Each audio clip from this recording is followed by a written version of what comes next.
I'm Jean Schumacher. I'm founder of Simply Plant-Based, where there's a lot of programs to help you to change your health destiny. And today I have the absolute privilege of talking with Dr. James Loomis, who is board certified in internal medicine and lifestyle medicine. He served as the team internist for the St. Louis Rams and Cardinals. He's currently the medical director at the Barnard Medical Center in Washington, D.C.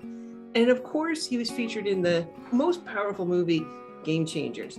So Dr. Loomis, thank you so much for taking the time to meet with us here today. Oh, it's my pleasure. I'm glad to be here.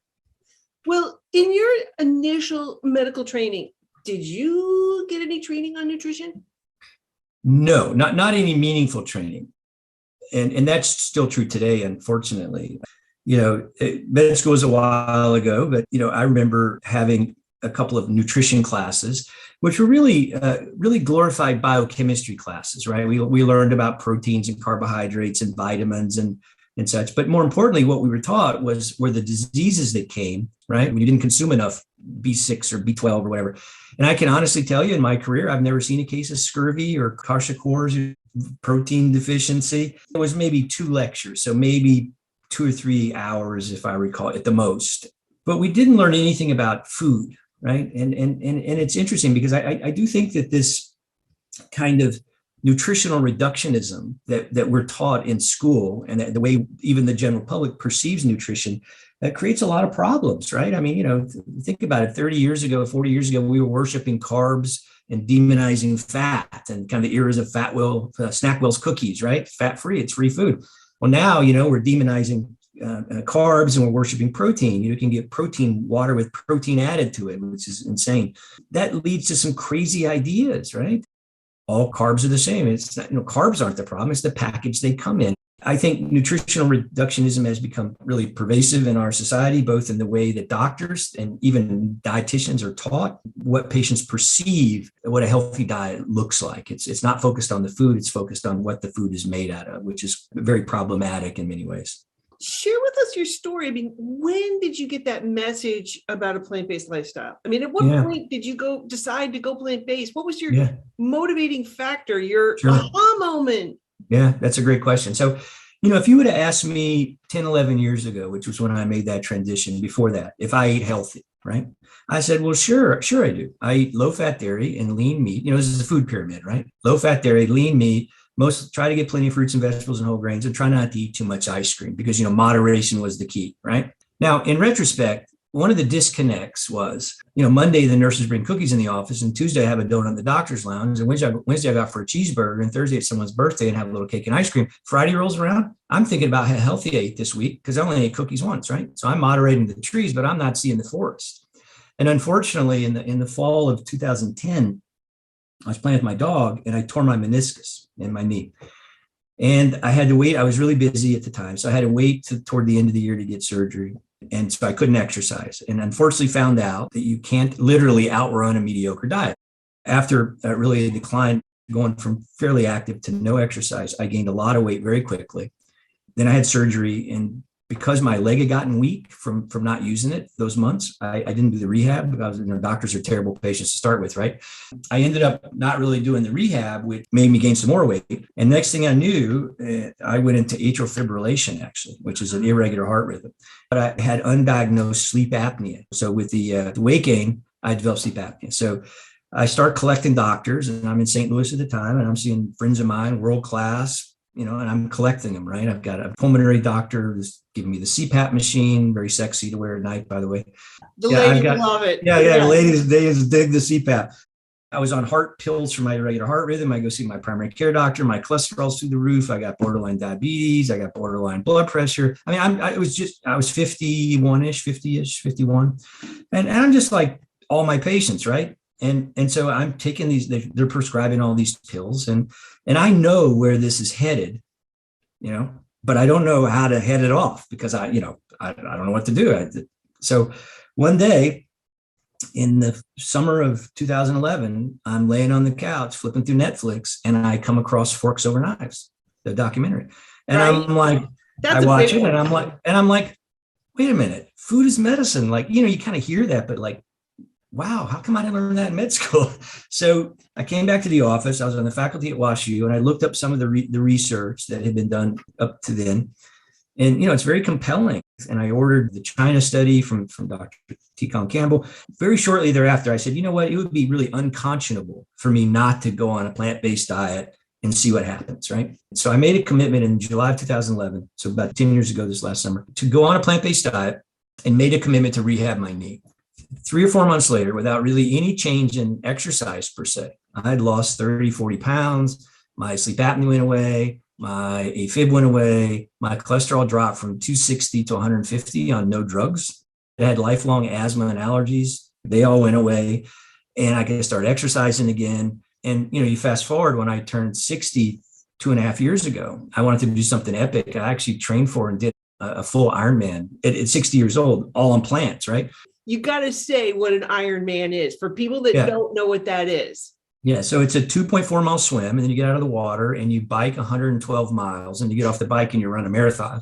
Crazy, I know. You did this at 60. That just is mind-blowing to me. Right. And, when I talk to patients about this, and we'll kind of get to this in a minute about my philosophy about health, how that transformed. But, I'm not suggesting people need to be doing an Ironman to be healthy. But when we do lead a healthy lifestyle, which we'll talk more about in a minute, I'm sure, our bodies are capable of remarkable things, right? I mean, it really is. We get in the way of our own health every single day by the food that we eat or don't eat, or by the exercise we don't do, or the stress that we don't manage, and the sleep that we don't get, right? Not only did it transform my personal health, it also transformed my professional life, because once you have this knowledge about the power of lifestyle, you can't unhave it. So, the days of just passing out, metformin and Lipitor, to treat type 2 diabetes and cholesterol and on, I couldn't do that anymore, right? I mean, I had to be able to share this message, and it was hard in St. Louis to do that, actually.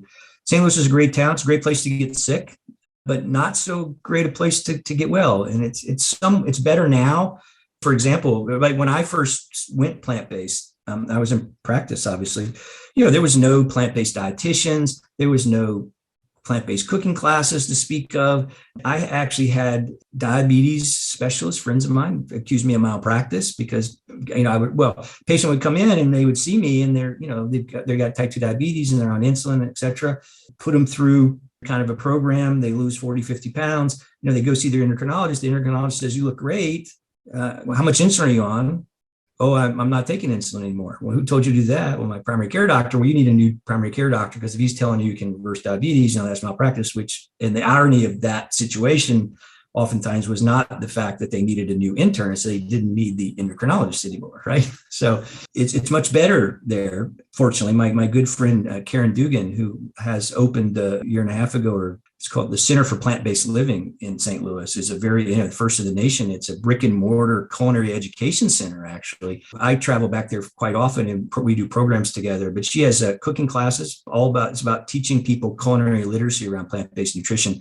And then we do some online programming as well. So, I wish that would have been there when I was there, because that would have made my life a lot easier. So, but anyway, so after trying to kind of muddle through and practice lifestyle medicine the best I could, opportunity came to move to Washington, D.C., where Dr. Neil Barnard, who's the president and founder of the Physicians Committee for Responsible Medicine, was opening up the Barnard Medical Center, which is a primary care practice in the sense that we practice evidence-based medicine, but really the focus is on using lifestyle, and in particular whole food plant-based diet, to help our patients prevent, treat, and reverse chronic disease. So I've been here in DC for going on 6 years. I came here to open that clinic then, and that's been an amazing experience as well.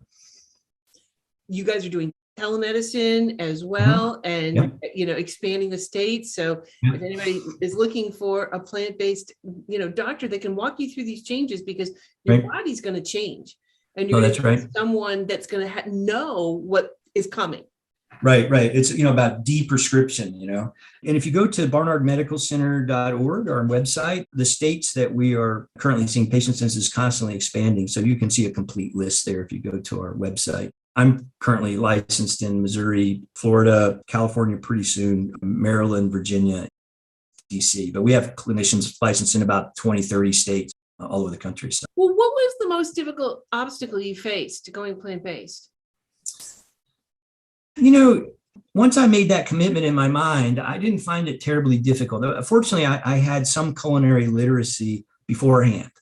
That really helped the transition because I could take a recipe or some foods I was comfortable with and that I knew I liked and just make some simple switches, some changes. That was easy. I think at the time, this is, again, 10 years ago, it was a challenge sometimes going out to eat, going out to restaurants and stuff and finding places. Again, we're light years ahead of where we were before with the widespread availability of whole food, of plant-based foods out in the community and restaurants and things like that. For my patients, and this is interesting actually, it's about how do you unwind decades of behaviors around food? Because, and I think what makes this so hard is something we don't even talk about. And it's a simple fact, eating is a learned behavior. And when we don't think about the things we do, we just revert back to whatever we learned, right? There's an evolutionary kind of reason for that. Think about walking. If you had to think about walking, contract my quad, flex my hip and my knee, you would have walked right past the ripe berries and you wouldn't have seen the leopard and you wouldn't have lasted very long, right? So our brains evolved the mechanism when we habituate a task, whether it be walking or eating or even in the modern world, driving.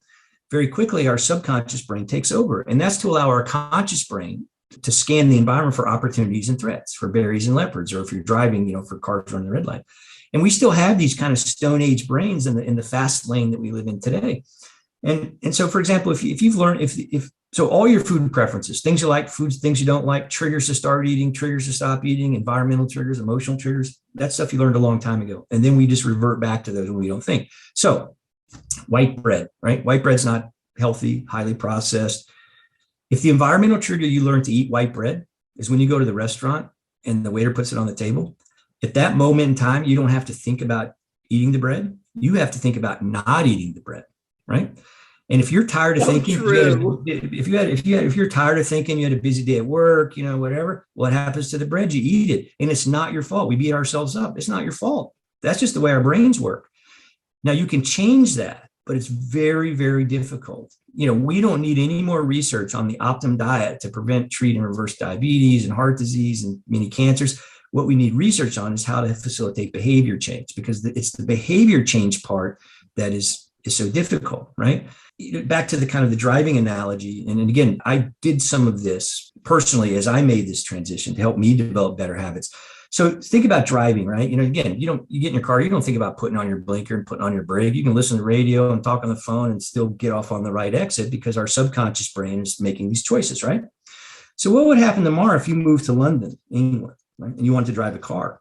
Well, it would take you 3 to 6 months. Every time you get in that car, you got to think about, what side of the road am I on and how the pedestrian's coming through the crosswalk. And then one day, might be 3 months, might be 6 months, you get in the car and guess what? That's how you drive. And you don't have to think about it anymore. And if someone said, do you miss driving on that other side of the street? You'd say, well, that's a silly question because I don't drive that way anymore, right? And you certainly wouldn't think about driving on the wrong side of the road in moderation now, would you? No. Because you would only have a moderate number of head-on collisions and run over a moderate number of pedestrians, right? Well, every time you eat that piece of bacon or that bowl of ice cream, you are running over your pancreas, the islet cells in your pancreas. You're running over the endothelial lining of your blood vessels. You're running over your prostate cells and your breast cells and your colon cells, on and on and on. So now the problem is, though, it's still not that easy because driving on the wrong side of the road in the car, the consequences that head-on collision are immediate and catastrophic, right? So there's a lot of incentive to stay on the right side of the road, right? Proper side of the road. Driving on the wrong side of the road nutritionally might take decades for you to have that head-on collision, right? Wake up and you had a lump in your breast, you've got blood in your stool because you got cancer, you're having chest pain, you're having a heart attack, or you're weak because you had having a stroke. So how do you stay focused? How do people stay focused long enough to teach themselves to drive on a different side of the road nutritionally when the consequences of driving on the wrong side of the road aren't immediate and catastrophic, right? That's really the $1 million question. And again, as I reflected back on the process I went through personally to make that change, the analogy I like to use there, you can tell I kind of like to use these analogies. It's like pushing a snowball over the top of a mountain, right? You get the snowball over the top, you don't have to push anymore, right? Start to feel better. You lose weight. You have more energy. Everything just gets like the way you look in clothes. Everything just gets better and better and better and better. The hard part is getting the snowball to the top. And some people's mountains are really tall and that road is really steep. How do you keep pushing long enough to get that snowball to the top, especially when it's a big mountain, big steep mountain, right? Well, I think there's three things that have to happen. And again, this is, there's actually, in retrospect, I did some of this intuitively, but as I've read more and more and learned more about how we make choices and behavior change, there's science behind all this. The first thing we have to do is we have to find a reason to push the snowball.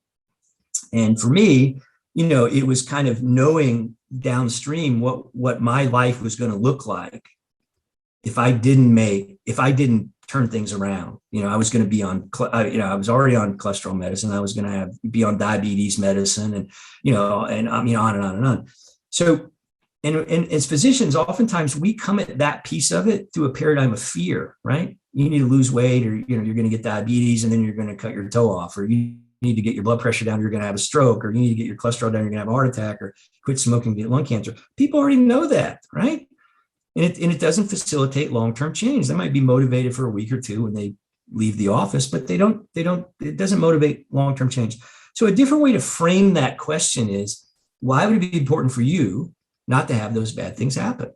Because I think that if I gave you 5 pieces of paper and one said breast cancer, one said colon cancer, and one said heart attack, and one said stroke, and one said Alzheimer's, and I asked you to write down the top 5 reasons that you don't want those things to happen to you, you'd probably come back with one piece of paper, right?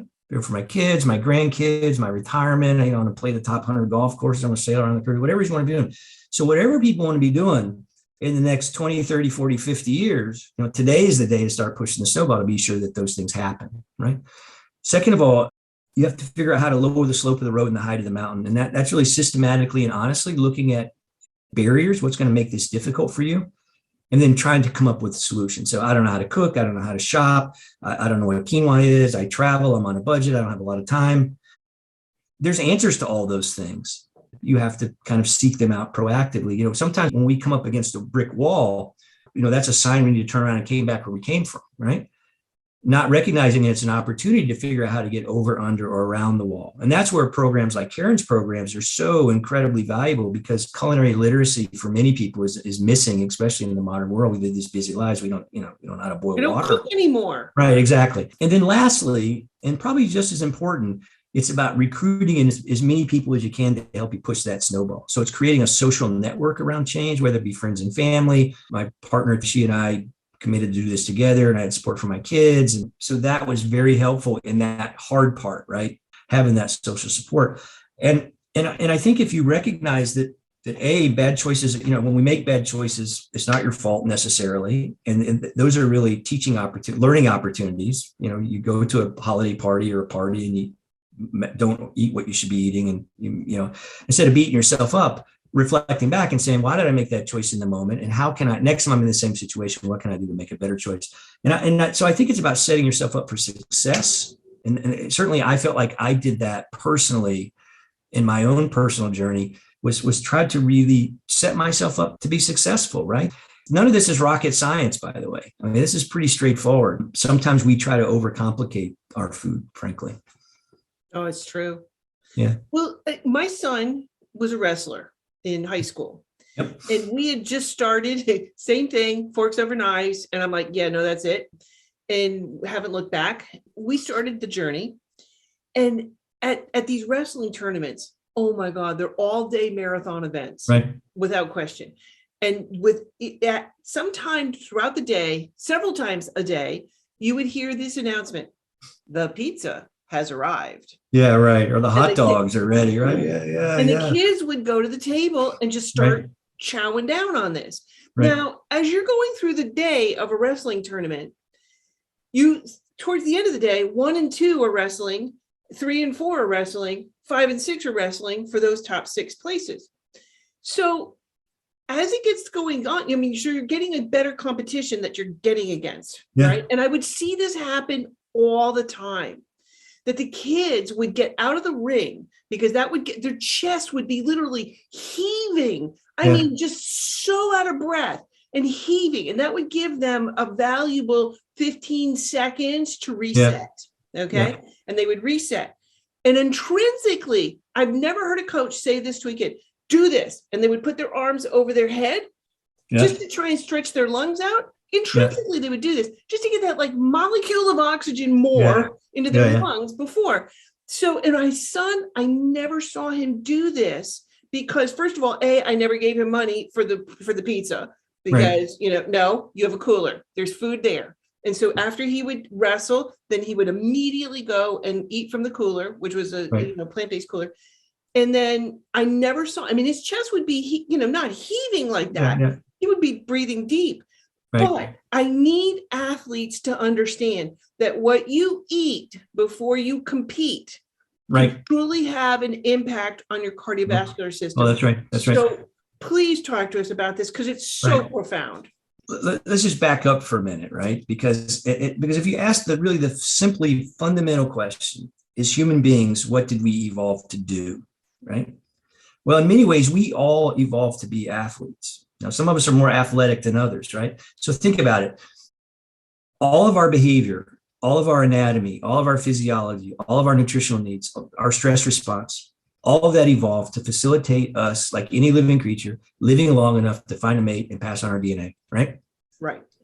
And through most of human history, the two primary tasks we had to be able to accomplish for that to occur was the ability to find food when we're starving and not be someone else's food when they're starving, both of which required physical activity.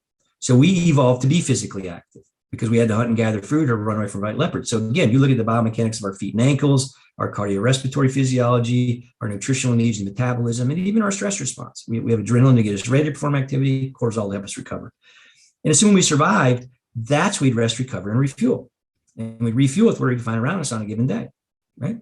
And what did we refuel with? Well, this idea that our ancestors were hunter-gatherers in temperate climates is wrong.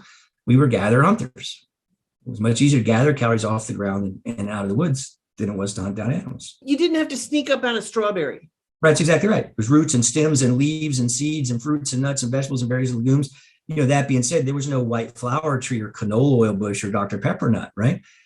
We didn't have dairy because we hadn't domesticated other mammals yet. That didn't occur till 8,000 years ago, which may seem like a long time, but the blink of an eye if you look at all the history. And second of all, if you think, what is dairy, right? So dairy is a species-specific biologic fluid that evolved to facilitate baby mammals to turn into mammals being able to find food on their own. And once we did that, we don't need our mother's milk anymore. And in humans, that historically was around 4 or 5 years old. And that's why, by the way, you don't go to the grocery store today and see big shelves full of human milk to bring home and put on your cereal. You'd find that incredibly bizarre, right?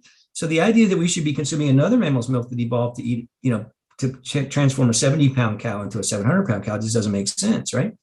Now, there's no doubt, however, that our ancestors ate a little bit of meat, right? But it wasn't very much. We don't know for sure because we haven't found any Paleolithic food diaries, but best estimates probably didn't exceed, 10, 20, 25% of our total calories. So 20, 25% animal-based, 75, 80% plant-based.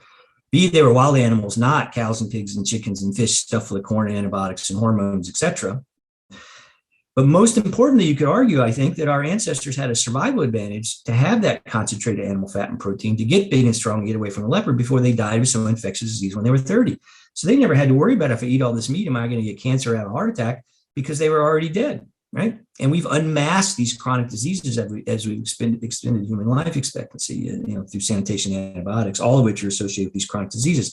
The lifestyle we designed to lead was one of activity, rest, and recovery with primarily a plant-based diet. And because we're not starved for calories anymore, we have the luxury of skipping the middleman. We can go straight to the plants, right? So our ancestral diets were very high in unprocessed carbohydrates, which is what we need to refill our muscle and liver glycogen cells, right? It was very high in dietary antioxidants. And the reason this is extremely important in an athlete is, so when we burn oxygen, when we perform activity, right? And one of the natural byproducts of that are what are called oxygen-free radicals. Oxygen-free radicals in small doses are important. They help promote a healthy immune system. They help us heal wounds. You go out and you exercise and your oxygen consumption goes up. That sends a signal to your muscles. Hey, I'm getting ready to damage you. So fix me when I'm done. But when we have too much oxidative stress, it actually is detrimental to our health. It can damage cell walls. In fact, a lot of the soreness and stiffness that athletes feel after a hard workout or a game or a competition is because of direct damage to those cell walls from and the tendons and such from this excess oxidative stress. It's also been shown to damage DNA, so it increases risk for cancer and things like cataracts and heart disease. It can oxidize the LDL particles, on and on. Our bodies have a very limited ability to mitigate oxidative stress. So any extra antioxidant capacity you need, you can only get through dietary antioxidants. And the only place you see dietary antioxidants is in plants, right? Our ancestral diets were very high in carbohydrates. They were very low in fat, very high in dietary in these dietary antioxidants, so anti-inflammatory. They had a very low omega-6, omega-3 ratio. So omega-6 fatty acids are the precursors to inflammatory compounds in our body. Omega-3s are the precursors to anti-inflammatory compounds. And again, we need inflammation. We have to have inflammation because we have to heal wounds and fight infections. But too much inflammation is bad. And it puts you at risk for all these chronic diseases, and it can impair recovery for an athlete. So ancestral diets were highly anti-inflammatory, very high in fiber, on and on and on. They promoted healthy endothelial function. So the endothelium is the lining of our blood vessels that contracts and relaxes to help moderate blood flow. And for example, it's been shown that foods like beets and arugula and kale, which have activated compound called nitric oxide, improves blood flow, has been shown to increase endurance performance by about 10%. They talk about this some in Game Changers, it can help men with erectile function. There's a lot of people today think that erectile dysfunction is the canary in the coal mine for heart disease because it's the beginnings of endothelial dysfunction. Our ancestral diet is really the optimum diet for not only athletic performance, but for overall health. And again, I think we lose sight of the fact we are all athletes. We don't think of ourselves that way. But when you carry groceries in from the car, you're being athletic. When you go work in the garden, you're being athletic. When you carry the laundry up from the basement, you're being athletic. When you kick a soccer ball around with your kids, or you're being athletic. Now, granted, a professional Olympic athlete or a professional athlete or a college athlete is more athletic than maybe you or I, but except for some very nuanced dietary things. If you're a bodybuilder, there's some nuanced things on the edges that people might need to know about. But for most of us, and even weekend athletes, it's really the same thing. And it's if we eat a whole food plant-based diet, as long as we're getting enough calories, then you're fine. And this, for example, so one of the things that comes up, and I'm sure this is going to be on the question list at some point today, and that's about protein. Where do you get your protein, right? Because that's what they all want to know. Where do you get your protein? Where do you get your protein? Well, do you still get that question? Oh, yeah. I get it all the time, right? And so, not to be flippant, but sometimes my answer is, well, let me ask you this. Last time you turned on a special on National Geographic on mountain gorillas or elephants, was the first thing that came to your mind, oh my God, where did they get their protein, right? Well, of course, some of the strongest animals in the world. Well, no. Well, where do they get their protein? Well, from the plants they eat, because they're herbivores, right? Where did the protein in that steak or that chicken breast come from? What came from the seeds and the plants that those animals ate. So they've just served as the middleman for the nutrition. Say you lead a kind of an average normal lifestyle and you're taking in 1,800, 2,000 calories a day, which is about right. The natural macronutrient ratios of a plant-based diet are 15% plant-based proteins. So that if you do the math backwards for an average sized person, that puts you right at the recommended daily allowance for protein. So that's about 0.8 grams per kilogram. I'm training for Ironman, right? I need more protein for sure. And I might need 1.5, I might need double that, right? But guess what? I'm not eating 2,000 calories a day. I mean 4,000 calories a day because I'm burning so many calories. So what happens to my protein intake when I double my calories? It's doubled, right? So what is it now? It's 1.6 grams per kilogram, right where I need to be. So it's not protein people need to worry about, it's calories. And by the way, back to the recovery thing, I think the most, and the athletes talk about this over and over in Game Changers, a lot of the advantage they felt wasn't necessarily directly performance, although that is helpful. It was the ability to recover. And I can tell you that I would, toward the end, the last month or so of my training for Ironman was insane, right? So it would not be I'm probably working out hour and a half every single day, maybe 2 hours. And on the weekends, I'd get up on Saturday morning and go ride my bike, 100 miles, 80, 100 miles, 5, 6 hours, 4 hours, 5 hours, 6 hours, get off the bike, run 5 miles. Next morning, get up, go run 15, 18 miles, and then go swim 2 or 3 miles, right? And that would be routine. I never got sore. I never got stiff. It was like a miracle.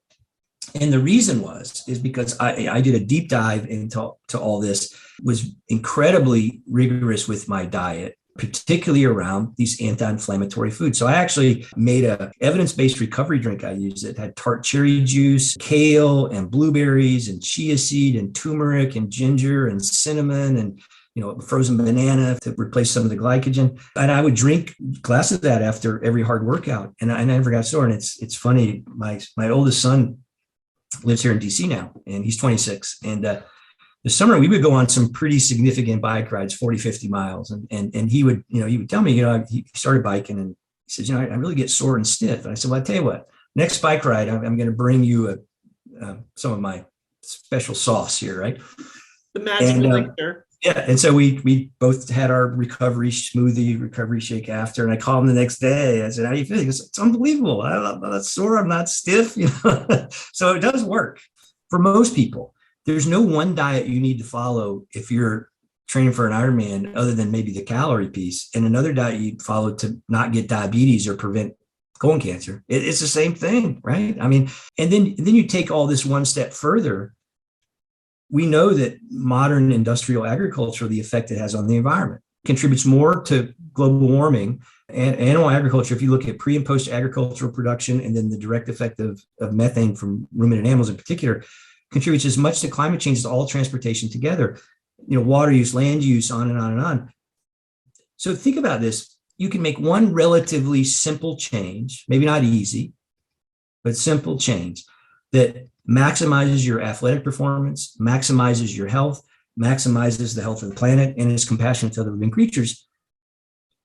Go on a plant-based diet. I mean, that's really astounding to me once I kind of figured all this out, that this one relatively simple change, and just think about the impact it would have if we all did that, right?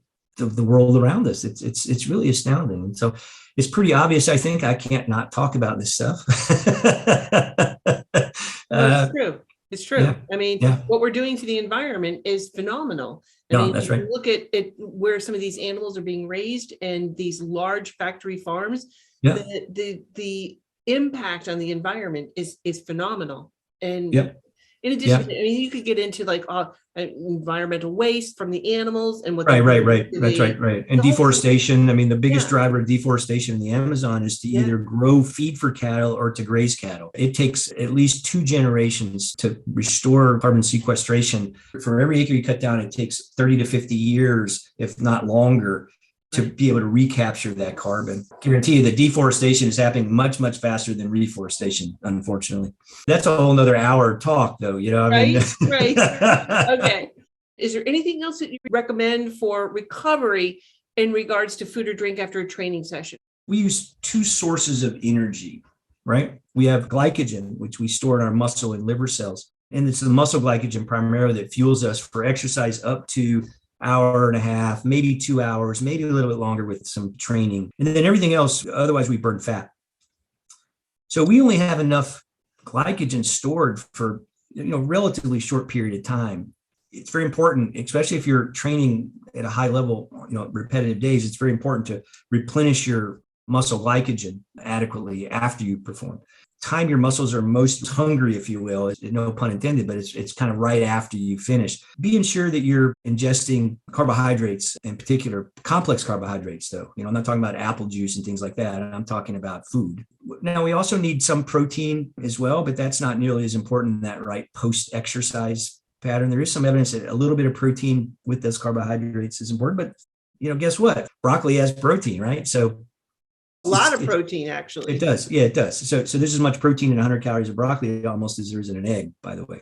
There is some advantage of eating right after you're done exercising. Now, there's also some advantage to carbohydrate consumption during a longer kind of endurance event, because anything you can do to spare your muscle glycogen and make you more efficient. So this is a concept called metabolic efficiency, right? So the more efficient you are at burning fat, the longer you can hold on to your glycogen.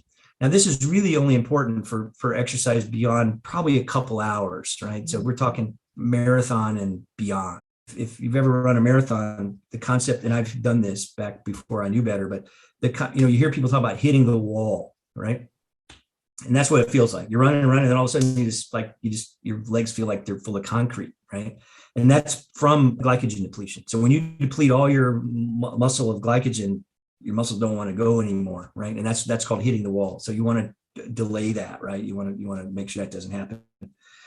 So there is some advantage to ingesting some carbohydrates during the course of a prolonged event. If you're in a long hockey game or a long soccer match, or you're on a long training run or a long bike ride, you do have to be a little bit careful. You don't want to, you have to, I tend to shy away from some of the commercial, highly sugared preparations.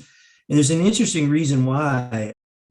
So as I said earlier, for like when I'm on a really long run, I'm burning primarily fat, right?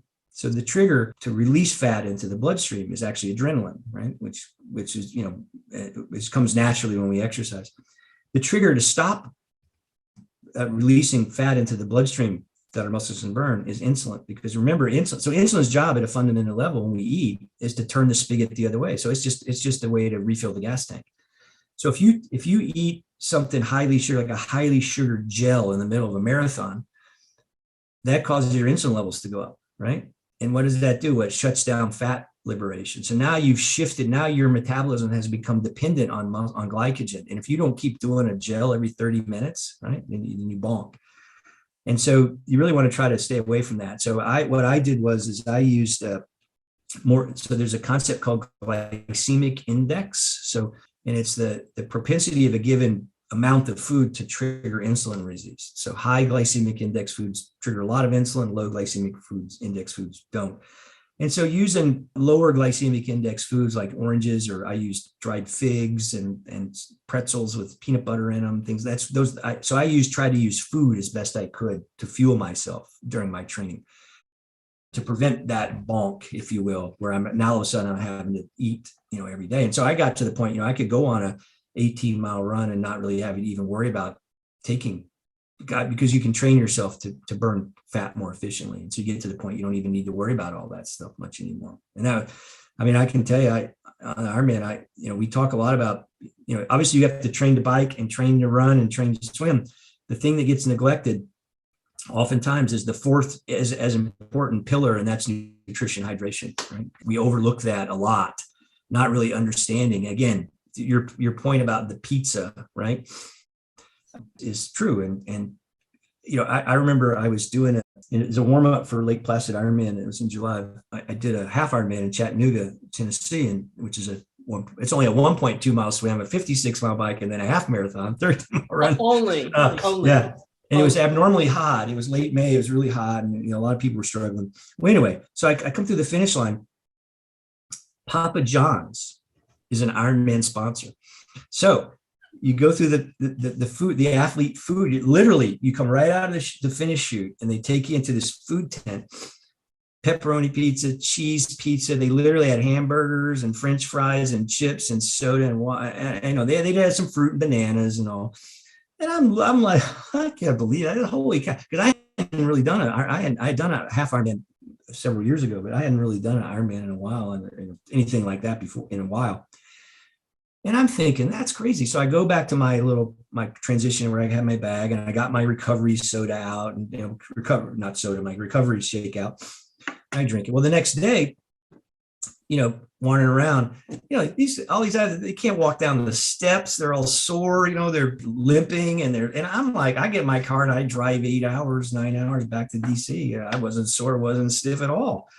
And it's just crazy, the disconnect we have between food. This is in general, but between food and our health. It's insane, really, that we have become so disconnected from food.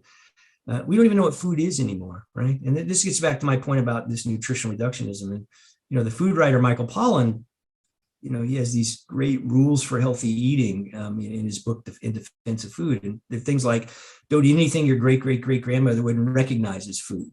Don't eat anything that if it's packaged and has more than 5 ingredients you can't pronounce, or ingredients you don't know what they are, we don't eat them.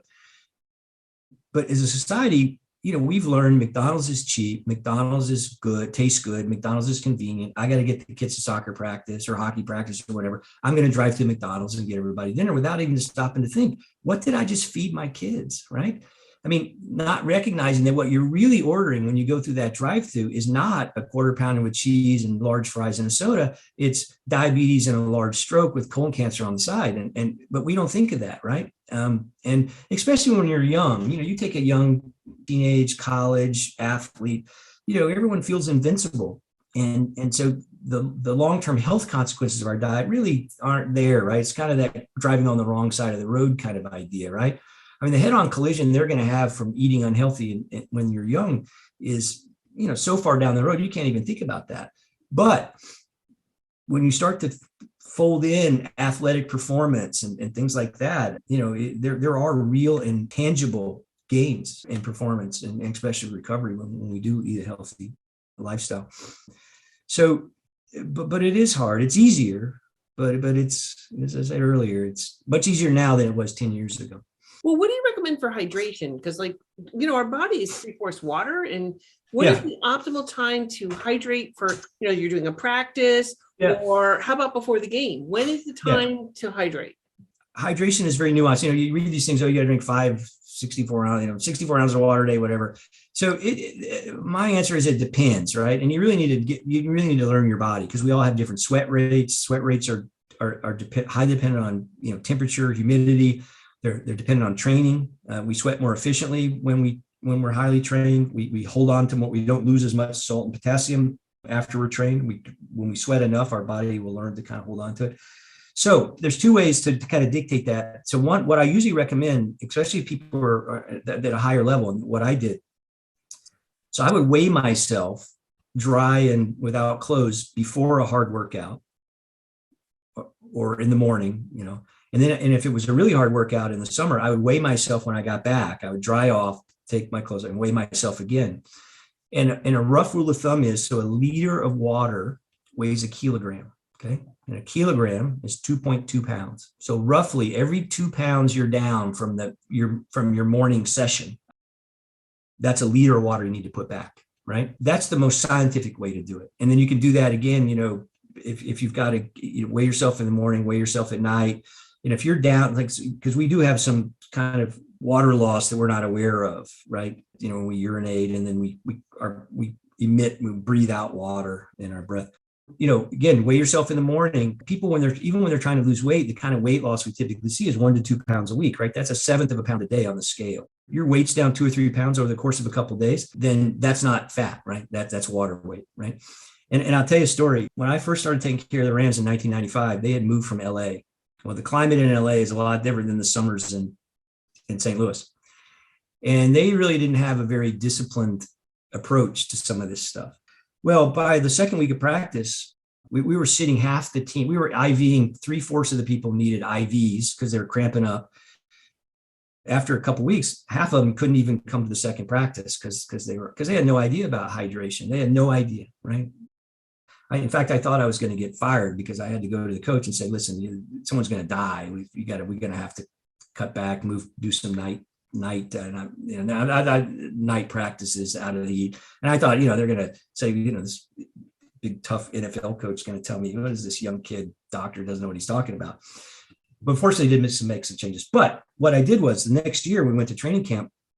Our first day, I prepared a lecture and explained about hydration, what it meant, how to measure it. And we instituted a policy where every player was required to weigh in and weigh out at each practice. And the trainers, if they were down more than a couple pounds, the trainers would literally leave the prescription in their locker, right?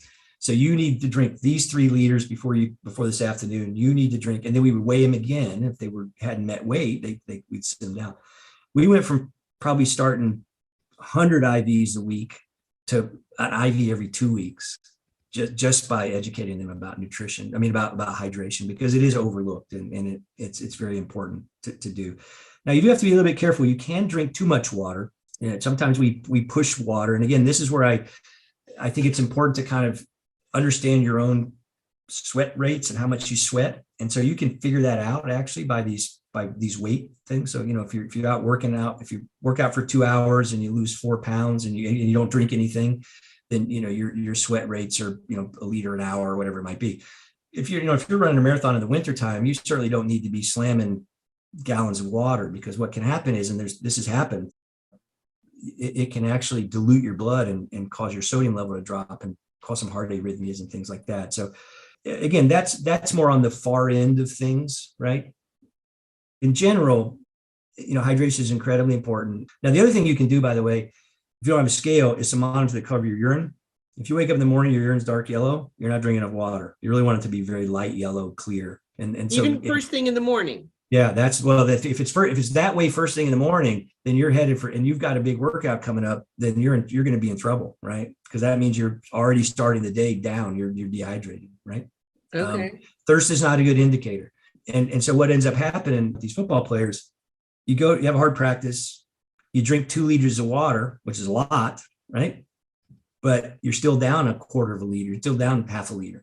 The next day, same thing, right? So you get to the end of the day, now you're down a liter, 2 liters. Then you get to the next day, same thing, and now you're cramped up and need an IV because it's kind of cumulative, the water loss. And so I can guarantee you go back and talk to these guys, their urine's been dark yellow for 2 or 3 days, but no one's paying attention to it, right? So that's an easy way. So that's another way you can tell you're hydrated. When your urine is clear, then you're done. That's the simple answer to this question is, how do you know if you've had enough water? It's when your urine is clear. If your urine's not clear, then you're not drinking enough water. So what are some of your favorite snacks for athletes?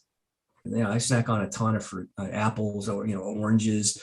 I like hummus. Hummus is a simple thing. And I do a lot of beet hummus. So beets, as I said earlier, are one of those kind of superfoods for athletes that increase blood flow. I'll roast some beets and throw it in some hummus and snack on that with some carrots or celery. Sometimes I'll make my own little kind of energy balls with some dates and walnuts and a little cinnamon and cocoa powder. I'm not talking about chocolate. I'm talking about the cacao, the raw cacao powder, things like that. I do some nuts. You have to be a little bit careful with nuts because although they're whole food, plant-based, they're much more calorie dense than some of the other foods. Now, if you're a very, very active person, probably not as big a deal. I had a hard time keeping weight on when I was training for Ironman, just because, you're burning 5,000 calories a day, 4,000 calories a day. Nuts are an easy way to kind of be sure that doesn't happen, but you do have to be a little careful with that. Okay. I hear this all the time, this argument, plant-based proteins are not complete. That's just not true. That's just a fallacy, right? And there's kind of some interesting history about how that got into things. It gets back to this whole nutritional reductionism thing, actually, right? Plants have protein, plants have complete amino acids. It is physiologically impossible to become protein deficient and or deficient in any individual amino acid if you're eating a well-balanced whole food plant-based diet and consuming enough calories. It is physiologically impossible, right? And study after study after study has shown that and they talk about this in the Game Changers, study after study after study have shown that at best, there's no detriment, there's no difference between plant-based protein and animal-based proteins. That's the worst case scenario. But a lot of the research suggests that when we consume, this is not necessarily in the athletic arena, but we know you take middle-aged men who consume and most people tend to overconsume protein anyway. Men who get most of their protein from animal-based sources have a 700 times risk for many different kinds of cancer, probably related to the IGF-1, insulin growth factor 1, which is an anabolic growth hormone, which helps our bodies build muscle, but it also helps cancer cells divide. So we know that the overconsumption of protein in general, particularly animal-based proteins, not only increase risk for cancer, we can store extra fat and we can store extra glycogen, but we can't store extra protein. So any extra protein that we consume gets converted to nitrogen and excreted in our kidneys. So overconsume protein, it can put a strain on your kidneys and has actually been associated with the risk for kidney disease, on and on and on. And I just want to point out, the next time anybody goes into a box store, like a, box pharmacy, look at the aisle for adult diapers. Yeah. It started out to be a little small section. Now in my local box pharmacy, it's a whole aisle. It's a whole aisle. Why is that? Because the baby boomers have been consuming a phenomenal amount of protein. Yeah, that certainly is not helping. It is true that athletes do need a little more protein than the normal person. There's been some really interesting research around this, right? So there's this concept called nitrogen balance. when we have met our protein needs, whatever they are, right? Repair our tissue, day-to-day maintenance, whatever, then we start to convert whatever's left to nitrogen. We can measure that in the urine. That's where the RDA comes from, recommended daily allowance. So for most people, nitrogen balance is around 0.8, 0.9 grams per kilogram. Endurance athletes, it seems to be in the 1.2 to maybe 1.6 range, somewhere in there. Strength training athletes, probably 1.5 to maybe 2, maybe a little bit more. But again, if you're an NFL football player or a professional bodybuilder or an Ironman triathlete or Olympic cyclist, you're not eating 2,000 calories a day. You're eating 4, 5, 6,000 calories a day, right? So you're getting more than enough protein that you need. Now, the good news is, it seems that even if we overconsume plant-based proteins, it may not have the same detrimental effects on our kidneys or their cancer risk. And it probably has to do with the amino acid composition of those proteins. So the animal-based proteins are highly methylated. They've got a sulfur moiety on them. And those seem to be much more reactive with the kidney and maybe the methylation, and more likely to damage DNA and things like that. So it may be because animal-based proteins have much fewer methylated amino acids in their protein makeup. And then back to your question though, about amino acids, do you get deficient? So this is a common misconception. So when we eat protein, right? Well, what happens to it, right? We don't if you eat protein, you don't absorb protein. That protein's broken down into its component amino acids in our gut, which are individually absorbed. And then they go back to the liver and then we reassemble them for whatever needs we have. So it's not like if you eat chicken breast, you're absorbing chicken breast protein, right? I mean, you're absorbing the amino acids that make up the protein in the chicken breast individually, right? And again, the people don't really realize that. The component amino acids are metabolized. The protein is literally digested into its component amino acids and then reabsorbed and re-aggregated to whatever proteins we need. Go to any gym. You're going to see athletes consuming whey protein. Yep. Good, bad. What are your thoughts? I mean, I can tell you, took care of the sports teams. You go to the weight rooms there. There's literally blenders all the way around the room with big jugs of whey protein. Again, this gets back to this nutritional reductionism business, right? I mean, when we consume protein outside of the food, we're missing out, if you will, right? So if I'm consuming a legume as my source of protein, legumes have an incredible amount of protein in them, right? But what else do I get besides protein? Well, I'm getting fiber. Interestingly enough, and people don't know this, I'm glad you brought me back to this because this is a very important point. So you can measure the antioxidants propensity of a given food. It's called an Auric Score, ORAC. What food do you think has the highest Auric Score of any food out there? So most people say blueberries, raspberries, colored berries, right? They are in the top 10, but 3 or 4 of the top 5 are dark beans. And it's the skin, so the pigments, the polyphenols and flavonoids that make up the pigment in the skin are highly, highly, highly anti-inflammatory. So if you take a black bean and you cut it in half after it's cooked, what color is it, right? It's cream colored, right? Mm-hmm. So it's the dark skin on the outside. So red kidney beans, pinto beans, black beans, more anti-inflammatory than blueberries, right? So when so if we're using whey protein to get our protein versus legumes, what else do we get when we eat legumes? We're getting vitamins, we're getting minerals, we're getting fiber. Fiber serves as a prebiotic for healthy gut bacteria. There's actually some fascinating research in the recent past about elite athletes have different gut microbiome than the normal population. And it's some interesting reasons why that. We know that the soluble fiber that's in legumes, for example, serves as a prebiotic to promote healthy gut bacteria. It's got some complex carbohydrate to help us refill our glycogen stores. It's very low in fat. It's highly anti-inflammatory. So when we use things like beans and lentils and fruits and vegetables to get our protein versus just some powder, we're not over-consuming protein, because if you're doing those protein shakes plus you're eating food, I mean, you'll see protein intake 3-4 grams per kilogram sometimes. I've seen that. That's not good over the long run. Basically, whatever's left that you can't use, it doesn't do you any good. It just gets into your urine as nitrogen. So for someone who's trying to get calories, right? You're working out a ton, a smoothie or something like that with a little protein powder in it is reasonable, but you don't want it, but there's no need or reason to do that after every workout because you think you need more protein. Do you understand what I'm saying? I mean, I think if you want to substitute breakfast with a green smoothie with a little bit of hemp protein powder, pea protein powder, I think that's reasonable. But that's very unusual. I mean, most people don't need that, right? For the vast majority of people, even athletes, because you can do the same thing by eating a bowl of oatmeal with a few walnuts and some flaxseed and some, bananas and blueberries. And sometimes that just wasn't feasible for me. And I would move to a green smoothie, if you will. In general, though, I'm not a fan of protein powders, protein shakes, whether they be whey protein or plant-based proteins for that matter. Well, what are 3 things someone can do to start this journey to optimize their diet as an athlete? Get rid of dairy is the number one. That's by far. Dairy is highly inflammatory. Dairy is associated with chronic respiratory disease. So it's interesting. So I had lifelong allergies, and I had exercise-induced asthma pretty bad, especially in the winter and when it was cold. I'd hit my inhaler and I'd cough and wheeze when I was done exercising. And when I went plant-based, that went away, and I didn't understand why. I'm like, why in the world? I mean, I had allergy testing. I wasn't allergic to dairy. I was allergic to pollen, tree pollen, and all that kind of stuff. Well, dairy is associated with an increased risk for asthma, and meat-centric diets in general as well. And the reason is that,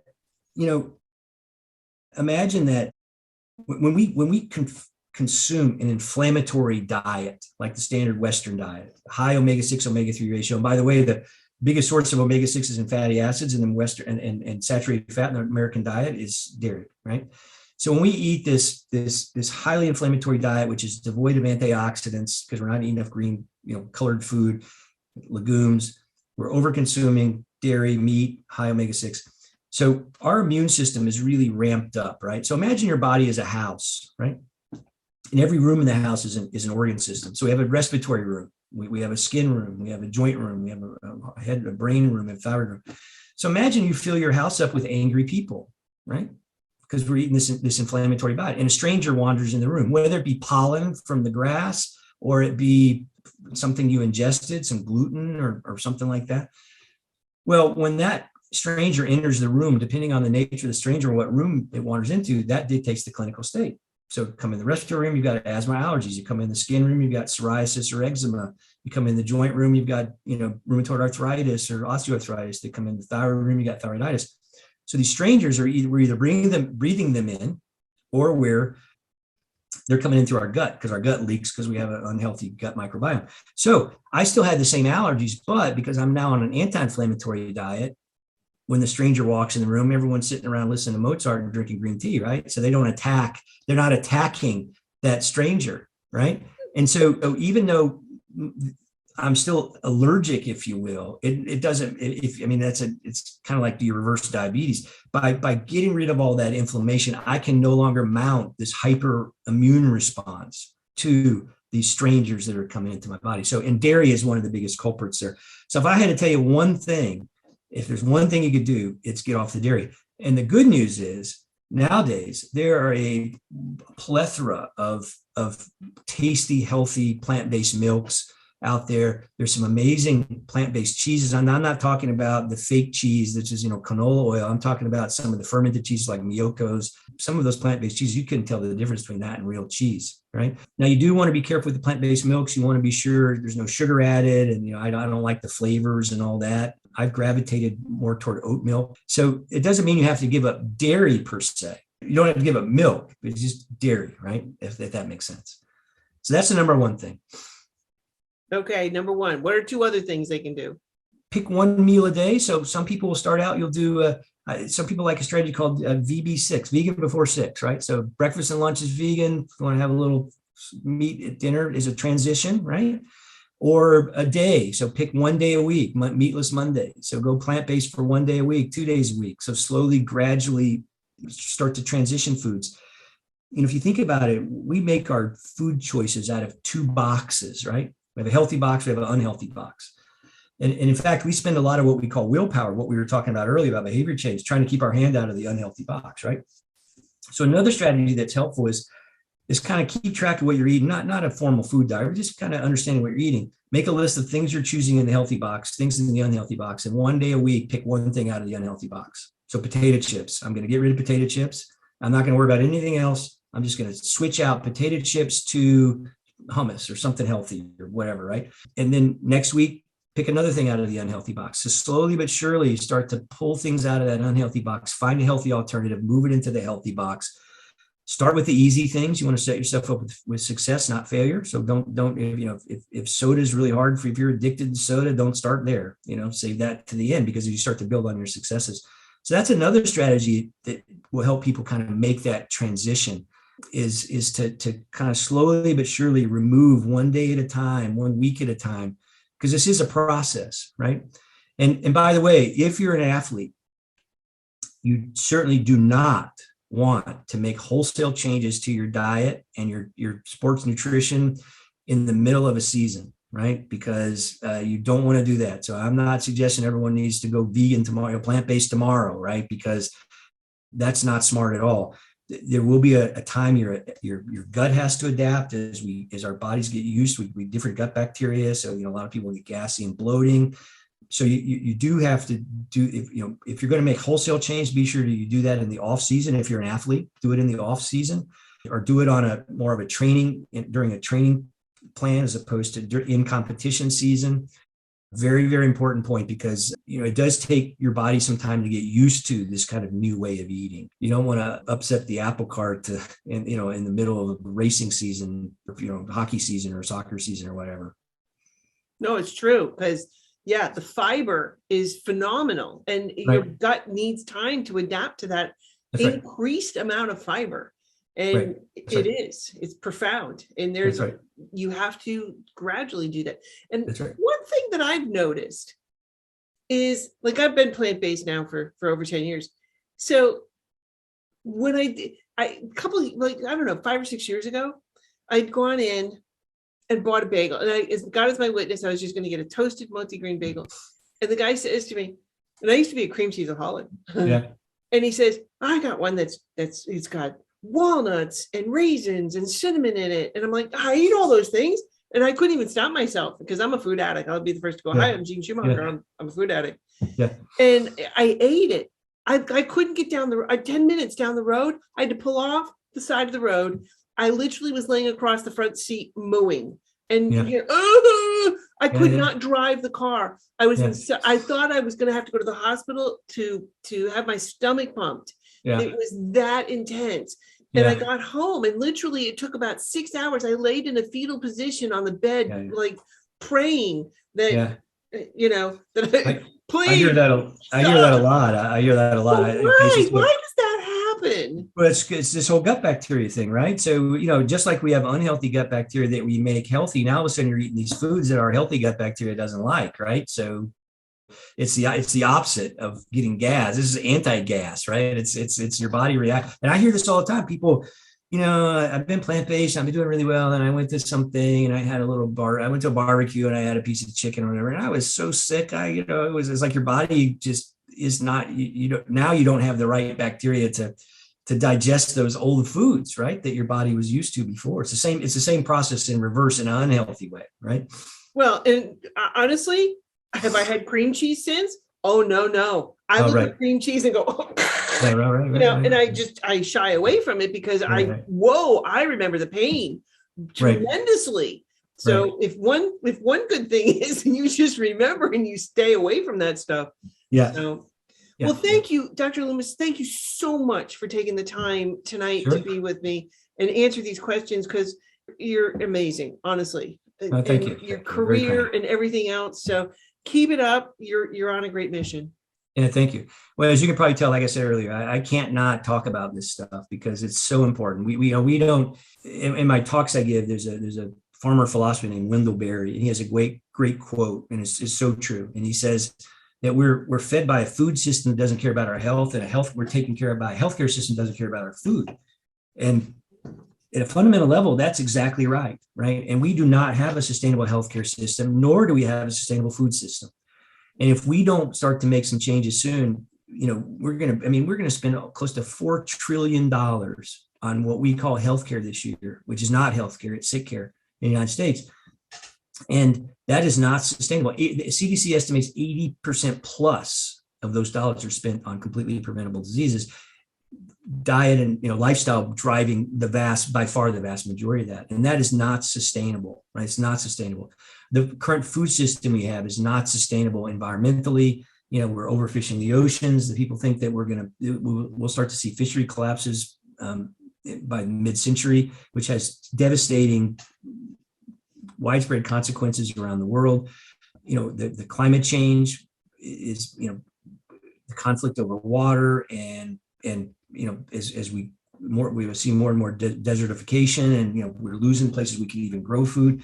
I mean, these things are profound, and although it's kind of like that car wreck we were talking about earlier, the head-on collision we're headed for, we can't see right now, and so it's environmentally, systematically, when we talk about healthcare, we don't see it, and so really, we really need to have people understand how fundamentally important this is, not only to our own health, but to the health of the planet and the world we leave with our, for our kids and our grandkids, because where we're headed now is not good. And again, that's why I'm so passionate about this, because you recognize, as I said earlier, with this one simple change, maybe not easy, but one simple change, the impact it has on you as a person, your health, your athletic performance, but also the environment and the world that we live in is profound. And I can't not talk about it. So thanks for giving me a voice to share this message.